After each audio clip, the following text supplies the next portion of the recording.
25 जानेवारी 2026ला यंदा आलेली आहे रथसप्तमी आणि यंदाच्या रथसप्तमीचं वैशिष्ट्य माहिती आहे. अहो रविवारी आली आहे ती आणि म्हणून खास आहे. कारण रथसप्तमी हा दिवस म्हणजे सूर्याचा जन्मदिवस असतो आणि रविवार हा सूर्याचा वार असतो. म्हणजेच अतिशय सुंदर असा योग जुळून आलेला आहे आणि म्हणून ही रथसप्तमी विशेष आहे, खास आहे. आता ज्यांना मकर संक्रांतीचं हळदीकुंकू करायला अजून जमलं नसेल त्यांनी रथसप्तमीला करावं. ज्यांना त्यांच्या बाळांना बोरन्हाण घालायचं राहिलंय ते सुद्धा ते रथसप्तमीला करू शकतात. रथसप्तमीला अजून काय काय आपण करू शकतो, त्याचबरोबर असे कोणते उपाय आहेत ज्यामुळे आपल्या कुटुंबाचं कल्याण होणार आहे, रथसप्तमी रविवारी आल्यामुळे नक्की काय करायला हवं, या सगळ्या संदर्भात या व्हिडिओमध्ये तुम्हाला माहिती सांगणार आहोत. तेव्हा व्हिडिओ शेवटपर्यंत नक्की ऐका. मित्रांनो, सगळ्यात आधी बघूया की रथसप्तमीच्या दिवशी पूजा केल्याने काय होतं. रथसप्तमीच्या दिवशी आपण सूर्यनारायणाची पूजा करतो, कारण तो सूर्याचा जन्मदिवस आहे आणि म्हणूनच त्या दिवशी आपण सूर्यनारायणाची पूजा केली तर सूर्यनारायण आपल्याला आरोग्य देतो. आपल्याकडे कितीही पैसा असू द्या किंवा सुखसमृद्धी असू द्या, पण आरोग्य नसेल तर आपण त्याचा उपभोग घेऊ शकत नाही. पण चांगल्या आरोग्याची किंमत आपल्याला तोपर्यंत कळत नाही जोपर्यंत आपण आजारी पडत नाही. म्हणूनच आरोग्याची काळजी घ्यायला हवी आणि आरोग्याचं वरदान मिळवण्यासाठीच सूर्यनारायणाची पूजा रथसप्तमीला करायला हवी. मग आता ही पूजा कशी करायची आहे तर चला बघूया. व्रतकर्त्याने म्हणजे जो हे व्रत करणार आहे त्याने आदल्या दिवशी षष्टीला एक भुक्त अर्थात एक वेळा जेवून राहावे. रथसप्तमीच्या दिवशी पहाटे उठून पहाटेची सर्व कामं आवरून घ्यावीत. त्यानंतर शक्य असेल तर एक धातूचा दिवा घ्या, कोणत्याही धातूचा दिवा घ्या आणि तो दिवा सूर्याचे ध्यान करून वाहत्या पाण्यामध्ये सोडा. आता शहरात वाहतं पाणी मिळणं शक्य नाही, म्हणूनच त्याला एक पर्याय आहे. नवीन टब किंवा परात घ्या, गच्चीत नेऊन तिच्यामध्ये पाणी भरा आणि तो दिवा जो तुम्ही पहाटे लावणार आहात तो त्या टपामध्ये किंवा परातीमध्ये सोडा. तसंच जवळच्या देवळात दिवा नेऊन तिथे तो दीपमाळेवर किंवा झाडाच्या बुंध्याची ठेवून सुद्धा प्रज्वलित करू शकता. या विधीनंतर स्वतःच्या घराच्या अंगणात किंवा अंगण नसेल तर गॅलरीमध्ये रक्तचंदनाने गंध उगाळून त्या गंधाने सारथी अरुणासह 7 घोड्यांच्या रथात बसलेल्या सूर्याचं चित्र काढा. तुमच्याकडे रक्तचंदन नसेल तर तुम्ही रांगोळीने काढलं तरी चालेल. नंतर त्या चित्राची श्रद्धापूर्वक पूजा करावी.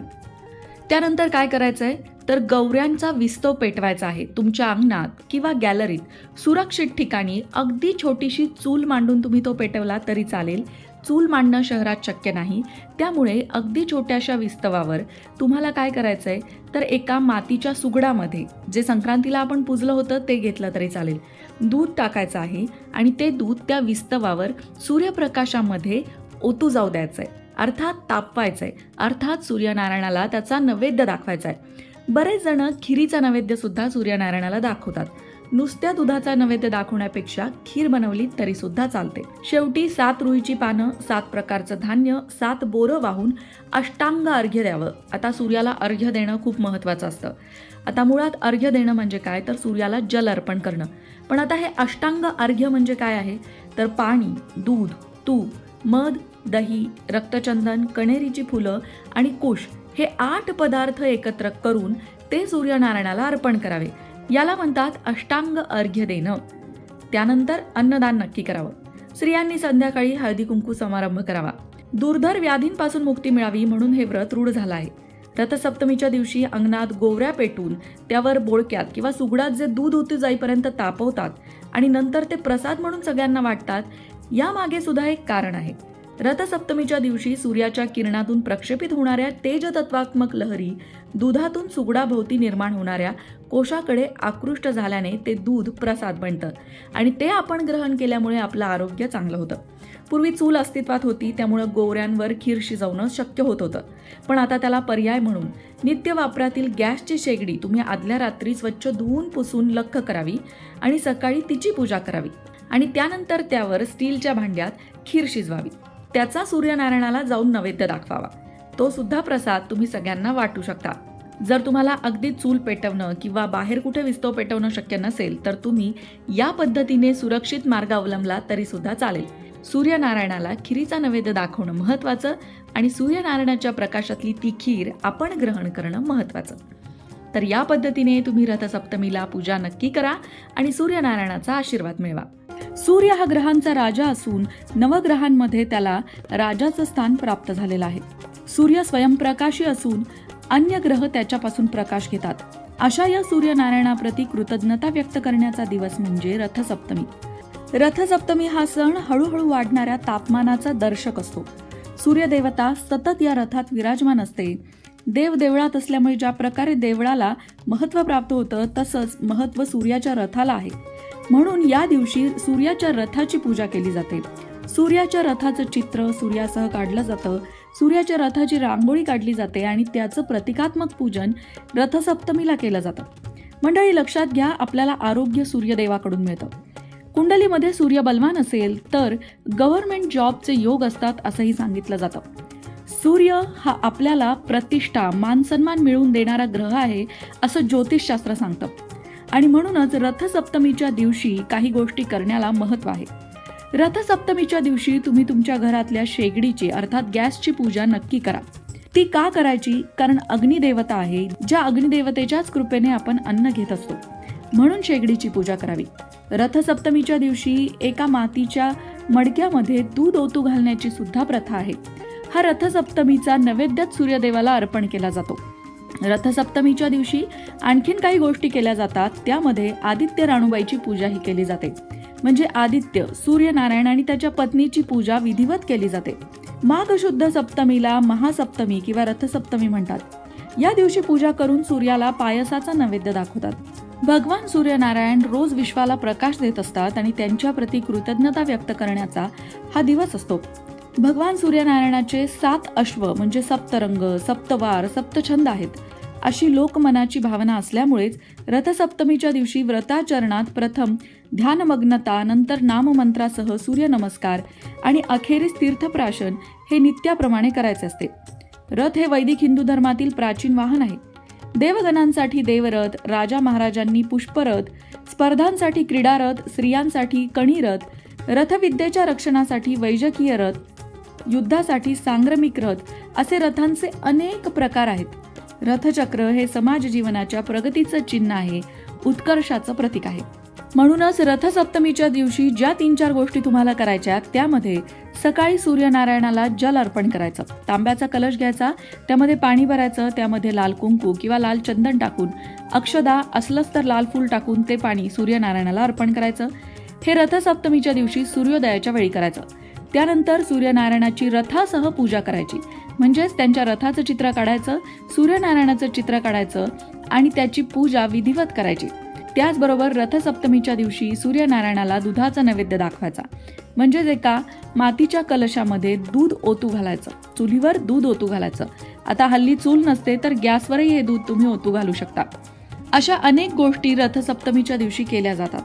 पण रथसप्तमीपर्यंत म्हणजे मकर संक्रांत आता झालीये आणि येणाऱ्या रथसप्तमीपर्यंत तुम्ही ज्या गोष्टी आवर्जून करायला हव्यात त्यामध्ये दानधर्म अतिशय महत्त्वाचा आहे. एक महत्त्वाची गोष्ट म्हणजे घृती स्नान आणि घृतदान. घृत म्हणजे तूप. देवघरातील बाळकृष्णाला तुपाने स्नान घालावं, नंतर उष्ण पाण्याने स्नान घालून त्याची पूजा करावी. तसंच गुरुजींना यथाशक्ती तुपाचं दान करावं. आपल्या पापांचा नाश होऊन सूर्यलोक मिळावा म्हणून हे दान करतात. त्याचबरोबर उत्तम वंशासाठी सुद्धा रथसप्तमीला दान केलं जातं. त्यानुसार नारळाच्या 12 जोड्या 12 ब्राह्मणांना दान कराव्यात असं सांगितलं जातं. गुरुजींना न सांगता म्हणजेच वाणीने न उच्चारता एखादं फळ, विशेषतः नारळ, पाण्याने भरलेल्या भांड्यात टाकून नंतर गुरुजींना दान करावा. दानकर्माचा असा अनोखा विधी उत्तम अपत्य प्राप्तीसाठी करतात. हरिद्रादी दान हा सुद्धा रथसप्तमीपर्यंत करायचा एक विधी आहे. म्हणजे हळदी कुंकवाचं दान.